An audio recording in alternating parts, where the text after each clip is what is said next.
Olá, está começando mais uma entrevista aqui no Repórter MT e hoje a minha entrevistada é a médica ginecologista obstetra Liliane Brianesi. E o nosso assunto é parto, cesárea, parto normal, o tempo certo para engravidar. E a mulher hoje, doutora, tão moderna, olhando tanto para o campo do trabalho, muitas vezes deixa a maternidade para depois e aí quando chega o momento, esse momento pode ser tardio. Seja muito bem-vinda ao Repórter MT. Obrigada.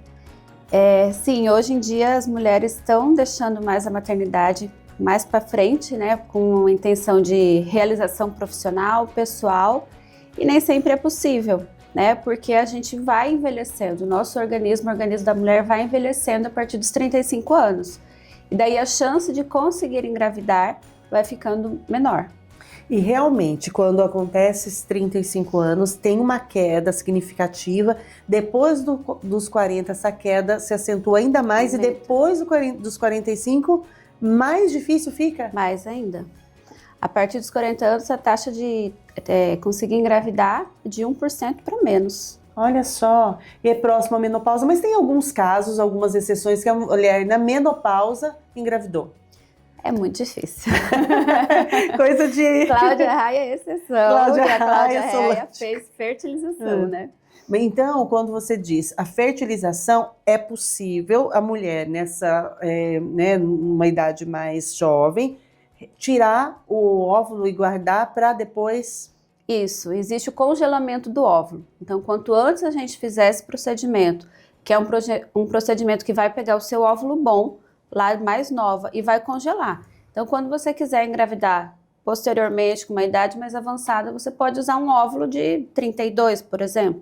Então, você congela com 32, lá com 38 você pode conseguir engravidar naturalmente? Pode, mas você também tem esse recurso do congelamento e usar o seu óvulo mais novo.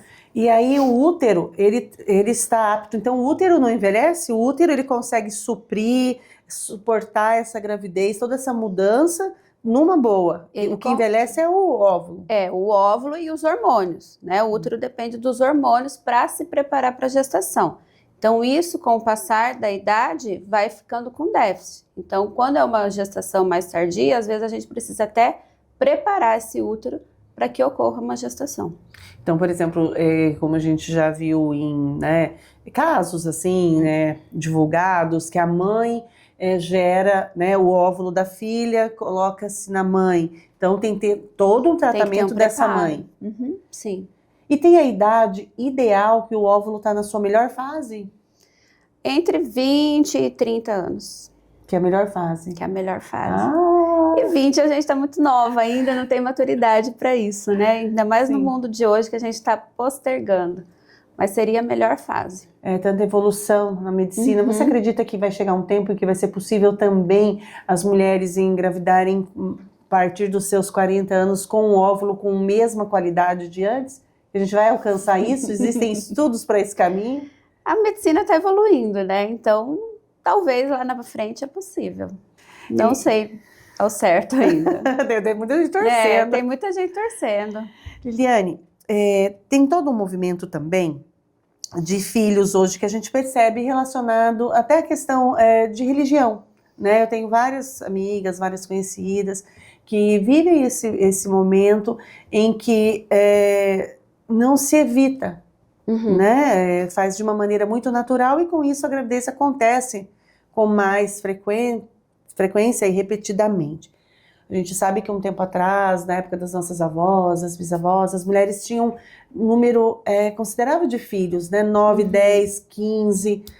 E houve uma redução desse número de filhos, mas a gente consegue perceber hoje um movimento para a volta de uma prole numerosa. Você está percebendo isso em consultório? Conta para mim. Bastante, sim.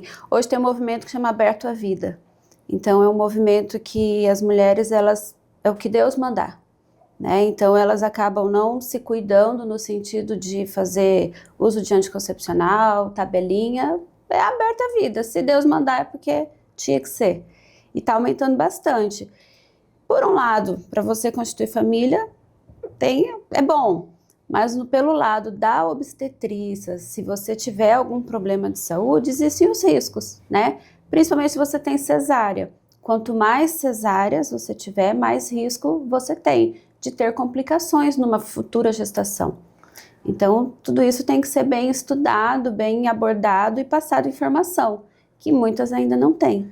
Porque quando a gente pensa numa mulher que viveu há mais de 100 anos, né, no ápice da sua vida, ela tinha uma constituição física diferente, até pela maneira que o mundo era. Então, a maneira de lavar roupa, de fazer os cuidados da casa, a gente fala assim, né, passar roupa, cozinhar, muitas vezes tinha que abater a galinha no quintal. Então as mulheres me passam a impressão de uma outra estrutura física. Hoje nós mulheres, né, nós temos um mundo com muito alimento industrializado, processado, que impacta também na nossa saúde, a questão do estresse, a questão do mercado de trabalho competitivo, a violência das cidades. Isso, de certa forma, impacta também na nossa saúde, para que a gente tenha uma gravidez mais saudável ou menos saudável? Impacta, né? Desde a questão da alimentação, do estresse, de tudo que você acabou de falar, isso impacta no desenvolvimento de uma futura gestação e de tudo que ocorre, né? A gente sabe que o estresse, tanto emocional quanto o estresse do trabalho, do dia a dia, isso impacta bastante na saúde.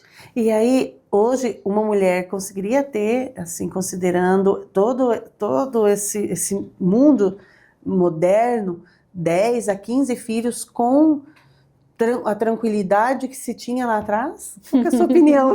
Quando chegar lá e falar, olha, Liliane, eu tô querendo ter 10 filhos.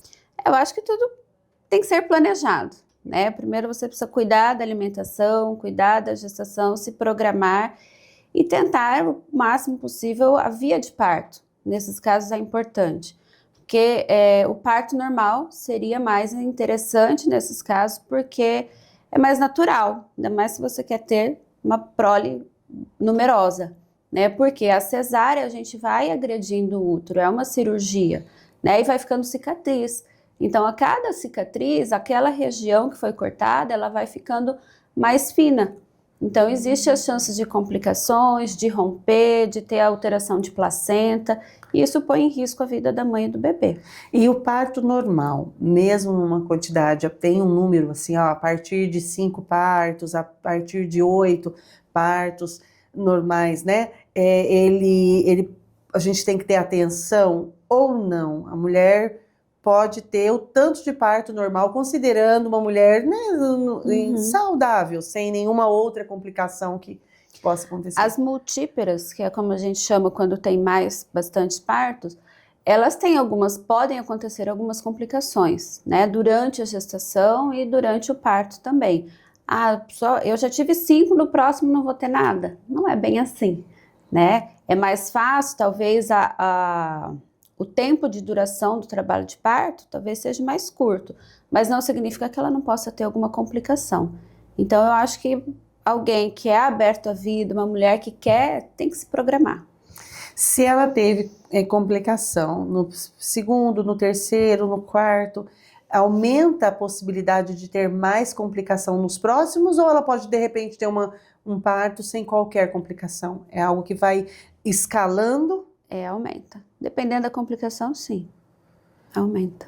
Hoje, para ter o parto normal, ele está menos dolorido, doutor? Existem ferramentas, possibilidades, remédios, analgesia? Hoje tem, né? Exercícios. Hoje a gente tem os exercícios, a fisioterapia pélvica, né? Que ajuda a aliviar as dores, e a analgesia também, que a paciente acaba sentindo a contração, mas com menos dor, com menos intensidade de dor. E daí alivia esse período, ela consegue se dedicar, se concentrar mais para que chegue até o final. Toda mulher consegue ter um parto normal?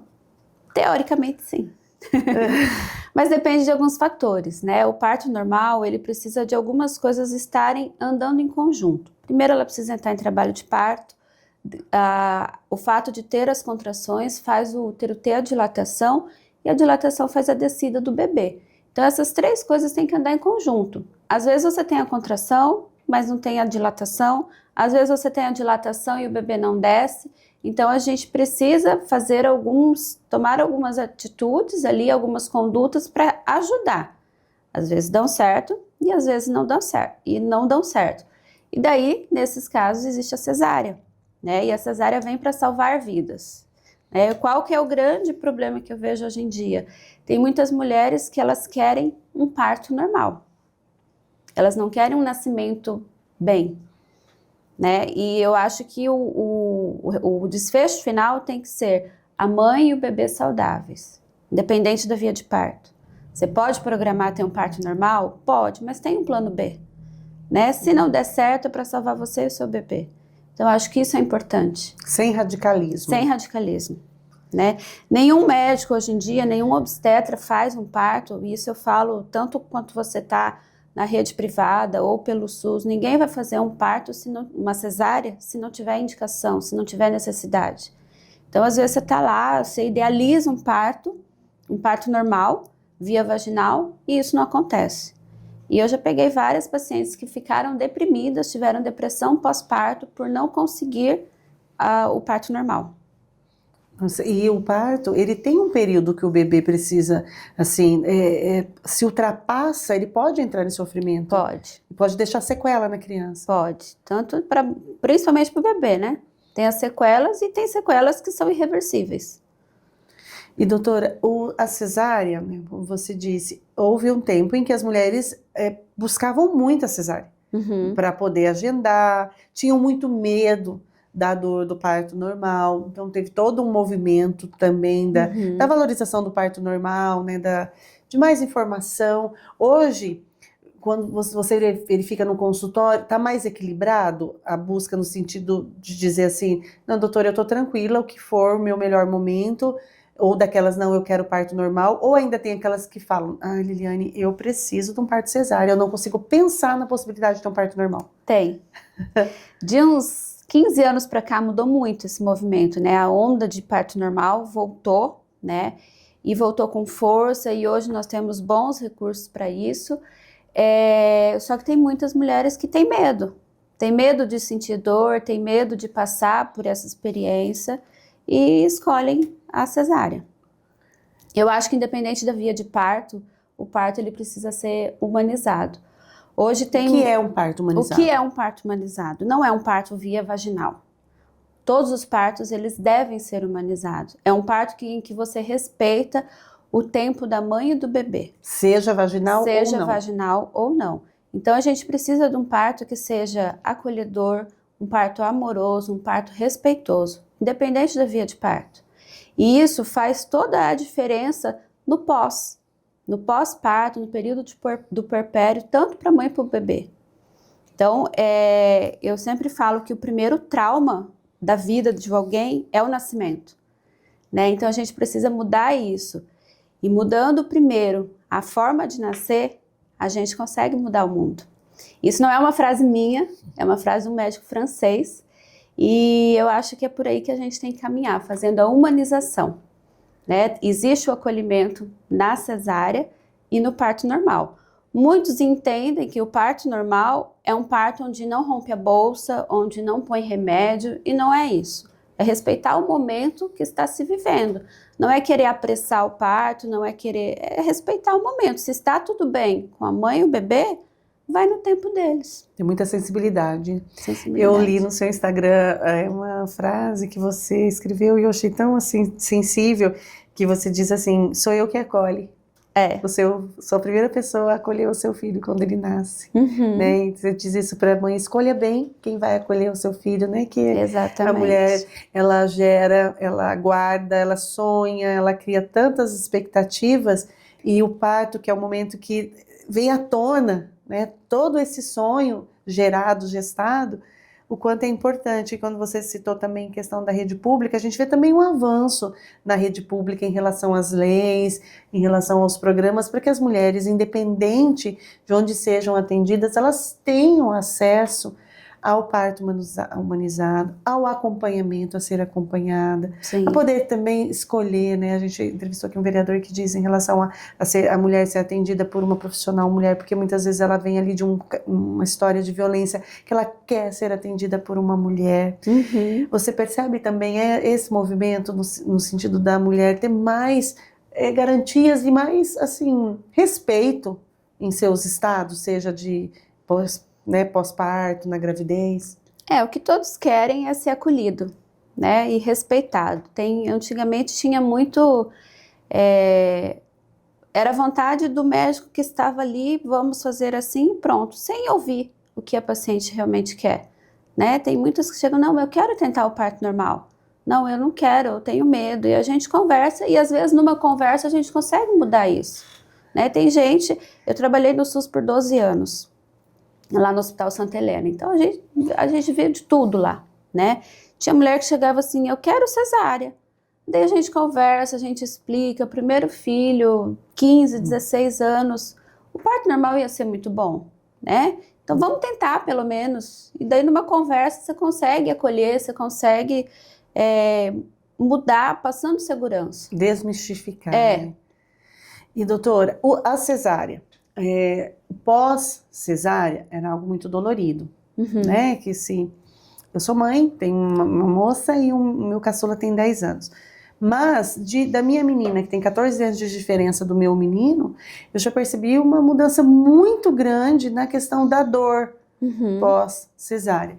E hoje, né, meu caçula tem 10 anos, você tem uma menina de 10 anos também, tá mais avançado. Hoje as mulheres que optam pela cesárea, né, em consonância com seu médico, elas têm menos dor pós-parto por conta do corte, por conta de toda essa limitação? A dor é muito relativa, né? Depende do limiar de cada pessoa, mas hoje nós temos recursos. As medicações da anestesia mudaram de 14 anos para cá, muita coisa foi evoluindo. E hoje o pós-operatório, a questão da fisioterapia no pós-operatório mudou muito. No pós-operatório? No pós-operatório. Então, quando a gente trabalha em equipe, tem uma fisio junto, isso muda muito a questão de desconforto no pós-operatório. Porque elas vêm no primeiro momento lá dentro do centro cirúrgico ainda, faz o laser, aí depois de finalizada a cirurgia, né, cesárea, elas fazem o laser, aí com 24 horas elas passam, faz drenagem, coloca o tape são aquelas faixas que colam na barriga, né, e aquilo lá muda muito o desconforto no pós-operatório, diminui a chance de infecção, diminui a chance de seroma, que é o acúmulo de líquido na região, e o desconforto, principalmente. Então a gente tem recursos hoje, não é ainda todo mundo que sabe disso, mas a gente tem tentado passar essa informação que muda muito.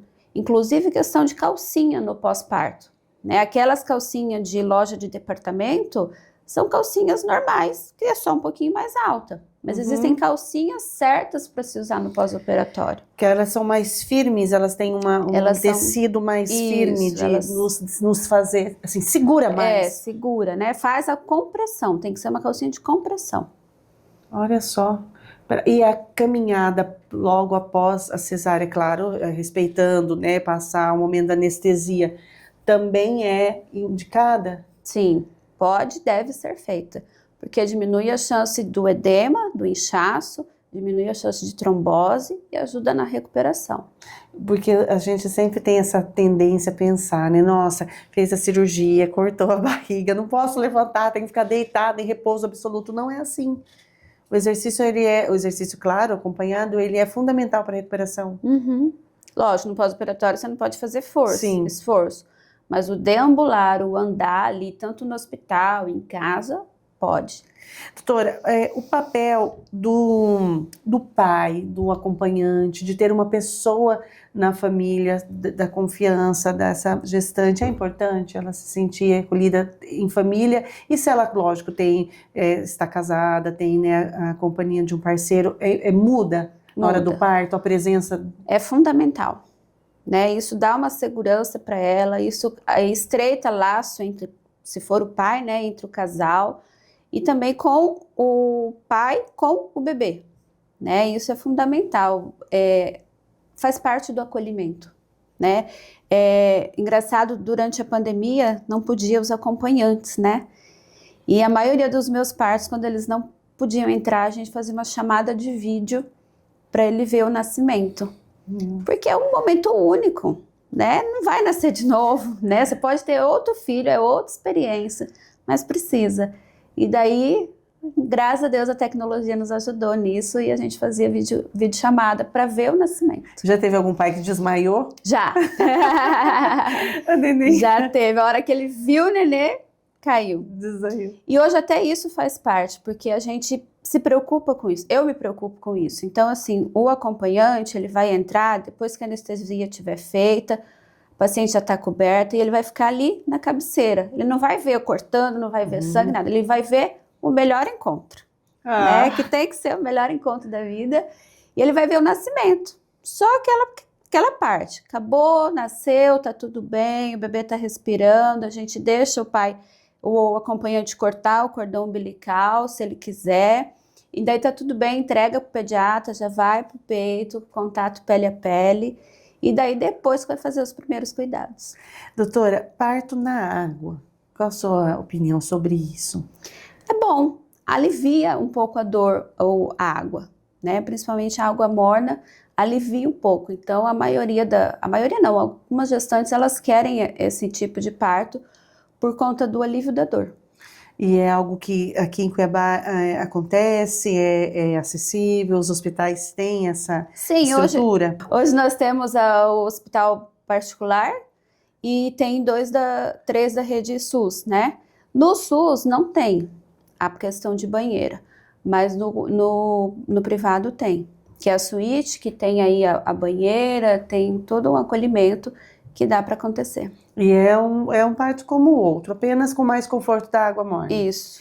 Doutora, em relação à gravidez, a questão do pré-natal, a gente sabe o que é necessário, é fundamental, né, para que a gravidez seja acompanhada para que tenha êxito, né, que a criança fique saudável, a mãe também se mantenha saudável. Mas hoje as mulheres, quais os principais desafios relacionados à saúde que elas enfrentam? É pressão arterial, é questão de diabetes gestacional, é questão de trombofilia, que hoje está mais presente na vida dessa mulher moderna?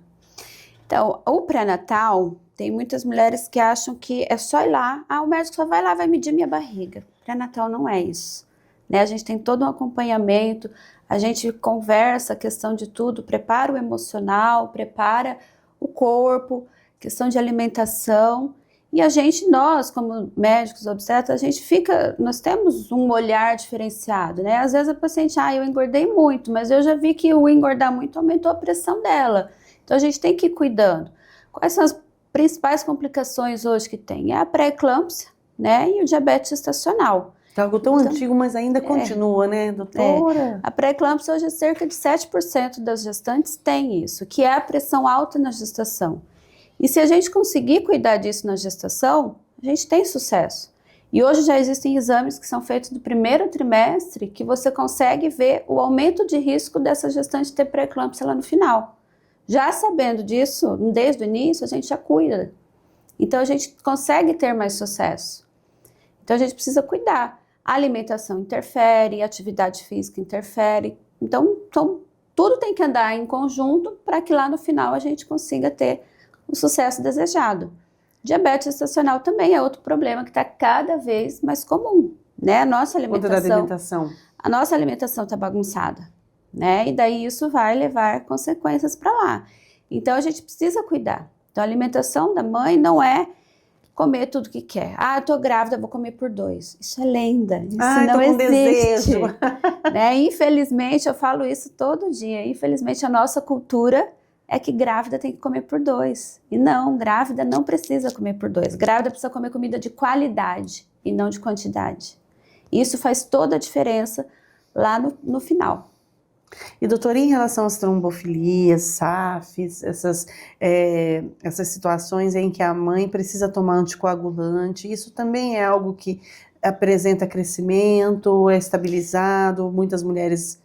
Sim, hoje cerca de 15% das gestantes têm trombofilia. É um número considerável, considerável.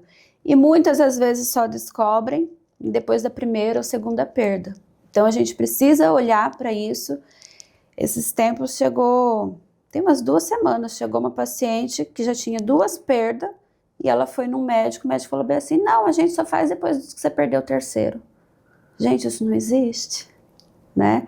A gente tem que olhar, tem que ter um olhar humanizado Só quem passou por isso sabe a dor, né? E a gente precisa cuidar. A trombofilia e a SAF são problemas que causam distúrbio de coagulação e causam microtrombos lá dentro, principalmente na placenta. E aí é arriscado para a criança e para a mãe. Para a criança e para a mãe. Então pode ter restrição de crescimento, pode ter óbito em qualquer momento do feto e a mãe também. Então a gente precisa usar o anticoagulante para evitar esses desfechos. E tem casos severos, doutora, que fica inviável, que a mãe não consegue driblar essa alteração? Ou com tratamento, hoje já tem tratamento, mesmo casos mais severos? Não, tem tratamento, né? Hoje em dia, cada vez mais a gente tem tido mais sucesso. Quanto antes, melhor. Quanto também. antes, melhor. E a dose da medicação, ela não é padrão, né? Porque todo mundo fala, uma ampolinha por dia. Não, tem mulher que precisa de mais. Depende do peso, a gente tem vários fatores que a gente precisa levar em consideração. E que faz a diferença lá no final. Para você, toda essa abordagem, né, com a questão da vida, da questão de partos, a gravidez, o que você mais aprende com as gestações que você acompanha? Cada história é uma história, assim, o que você mais aprende com as mulheres? Cada história é uma história, cada família é uma família, e assim, o que eu mais vejo e que eu fico encantada é a transformação e a força que a mulher tem quando ela está gestante, principalmente quando nasce o bebê, que ela vira mãe. A gente cria uma força que vem... Leoa? Leoa, exatamente. Que Deus manda pra gente, e é lindo ver essa transformação.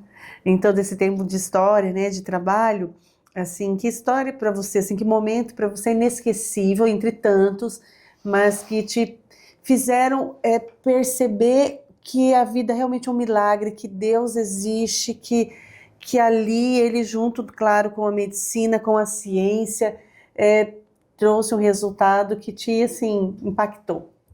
Quando você olha para sua história. Eu tive um caso recente, não tem nem 30 dias, uma paciente com 30 semanas de gestação, estava tudo bem, em questão de 2 dias ela desenvolveu a pré-eclâmpsia, ela passou de um estado normal para uma pré-eclâmpsia grave, e nós precisamos interromper a gestação com quase 31 semanas.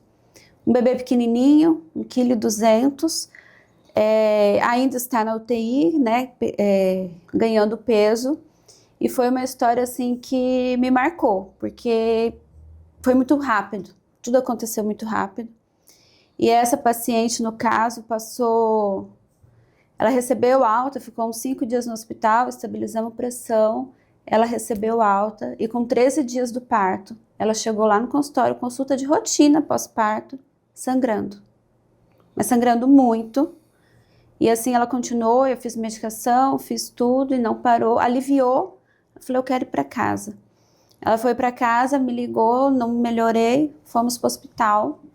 Do hospital fomos para o centro cirúrgico, ela já chegou lá perdendo muito sangue. Fomos para curetagem, que é a primeira opção, né? Porque pode ter ficado restos dentro do útero. Fizemos a curetagem, nada. E eu vi ali a paciente, eu estava perdendo a paciente. E para nós, como médico, é uma situação desesperadora, impotente, né? Que a gente fica ali. E nesses casos, a única forma da gente conseguir é fazendo a esterectomia, que é a retirada do útero, né? Que era a única forma para parar o sangramento. Salvar a vida dela. Salvar a vida dela. E assim a gente fez, graças a Deus ela ficou bem, e hoje ela tá em casa, e o bebezinho dela tá para receber alta já. É uma história que me marcou bastante, porque assim, eu tinha que tomar aquela decisão, né, de tirar o útero dela, mas era o primeiro filho, o bebê na UTI, e UTI é UTI, né, então a gente pode ter surpresas. Mas graças a Deus, no final, deu tudo certo. Assim, esse exercício, né, dessa humanidade, essa sensibilidade que precisa encontrar o equilíbrio para não ser maior do que a médica, né? Porque a médica, com todo o seu conhecimento científico, tem que ser mais presente para conduzir, porque é muita emoção envolvida. A gente vê histórias assim que são impactantes, que servem de inspiração. Fiquei emocionada.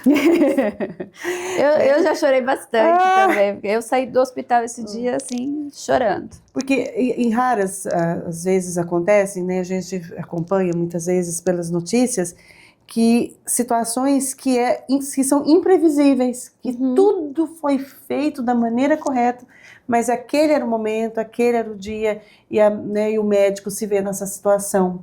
E, doutora, é impressionante a capacidade também dos bebês prematuros, de baixo peso, que eles têm de falar, né, de mostrar, eu venci. Eles são guerreiros, são fortes. Qual o parto do menor bebê que você já recebeu? Do menor, acho que foi um de, se eu não me engano, era 580 gramas. E o maior bebê? O maior bebê? É. 5 quilos e 800. 5 quilos e 800 é quase 3 meses, doutora. gigantinho. Cesárea, num caso assim, né? Cesárea. Bebês grandes, a indicação é cesárea. Acima de 4 quilos, cesáreas. Nossa. Porque o bebê grandinho, ele é troncudo aqui. E a bacia, ela tem um diâmetro. Então, o parto normal, existe a situação do bebê ficar entalado, né? Que a gente chama de distócia. Então, é um risco que talvez seja desnecessário correr. Sim. Né? Um bebê grande assim impacta no corpo da mãe? Por exemplo, uma gravidez de um bebê mais pesado, a questão da bexiga. Sim.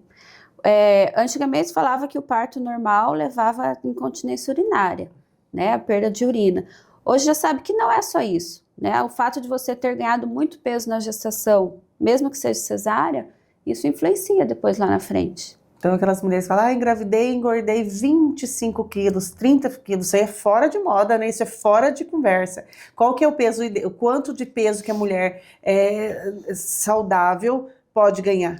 Se você está dentro do seu IMC, né, do seu peso ideal, de 9 a 12 quilos. E se já está acima do peso? Aí a gente vai calcular o quanto que você Às vezes pode nem ganhar nada, tem que se manter com aquele peso? Eu já tive paciente que emagreceu 9 quilos na gestação, era uma obesa. Emagreceu 9 quilos, o bebê nasceu com 3 quilos, 180, super saudável. Ai, que bênção, que graça. Então é a qualidade do alimento e não a quantidade.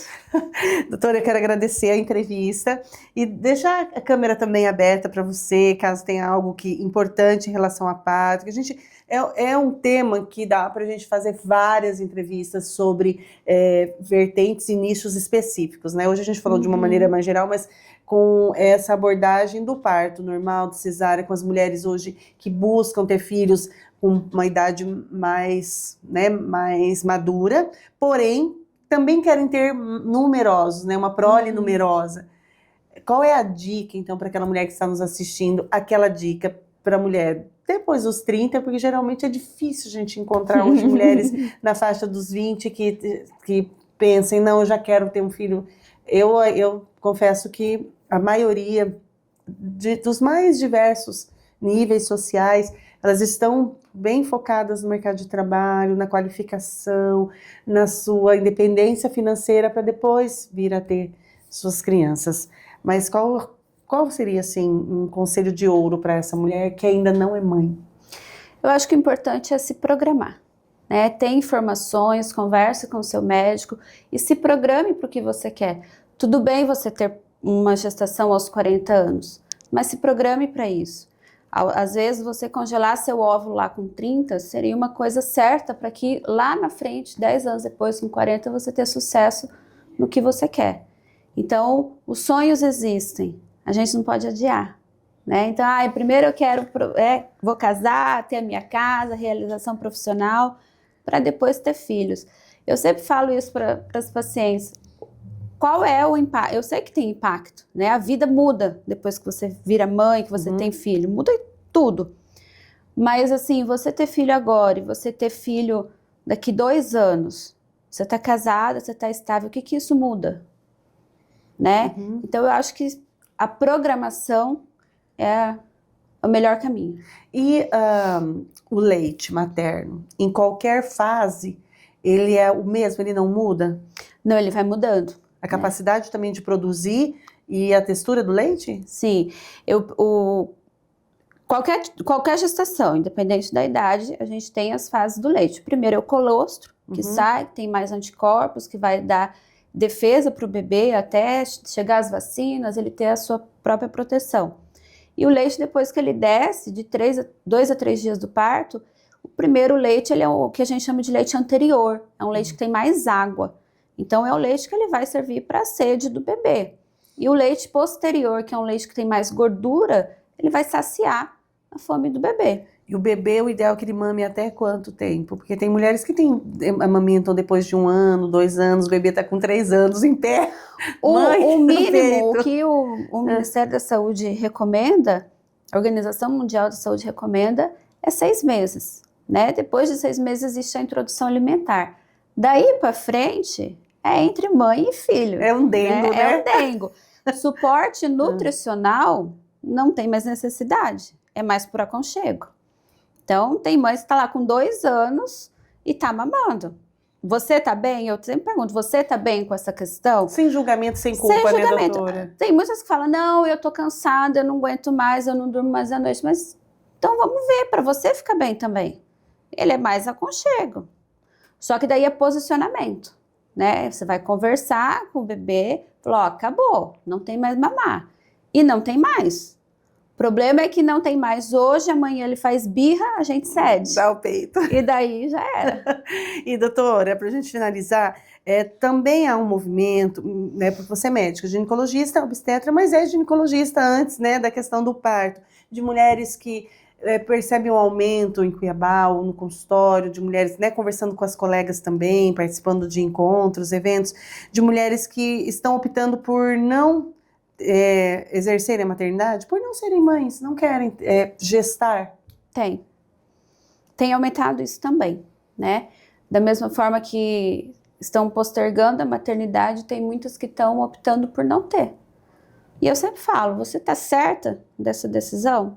Se você tá tudo bem. Ninguém precisa te julgar. Sim. Né? A questão é só o tempo, né? De lá na frente. Então, às vezes eu falo, ó, se você tiver a possibilidade, até condição financeira, congela seu óvulo. Vai que lá na frente você muda de ideia, né? Porque tem muitas que falam, eu não quero. Mas daí você olha para a história dela. Não tem um emprego, né? Assim, estável, tá sem parceiro. Então, realmente, não quer. Mas o cenário da vida pode mudar. Né? E lá na frente você pode encontrar alguém que não tem. É a mesma coisa da laqueadura. Tem muitas mulheres que querem fazer laqueadura. Hoje a lei permite a partir dos 21 anos. Mas existem recursos bons em que você evita a gestação sem ser um método definitivo. Lá na frente você pode mudar de ideia. Para você, qual o melhor recurso de método contraceptivo? Hoje são os LARCs, que são os anticoncepcionais de longa duração. Que ele é o DIU e o Implanon, que é aquele implante que a gente põe debaixo do braço para controle de não gestação. Com menos efeitos colaterais, com mais qualidade de vida para a mulher. Isso. Porque os anticoncepcionais orais, injetáveis, depende da gente. E nessa vida corrida que a gente leva, a gente falha. E se a gente falhar, pode acontecer a gestação não desejada. Então, a gente tem esses métodos que não dependem. Depende de você ir colocar, eles duram 5 anos. Daqui 3 anos sua vida pode estar totalmente diferente. Tira ele, daí você está pronta para gestar. Doutora Liliane Brianesi, minha entrevistada de hoje. Muito obrigada, doutora. Obrigada a você.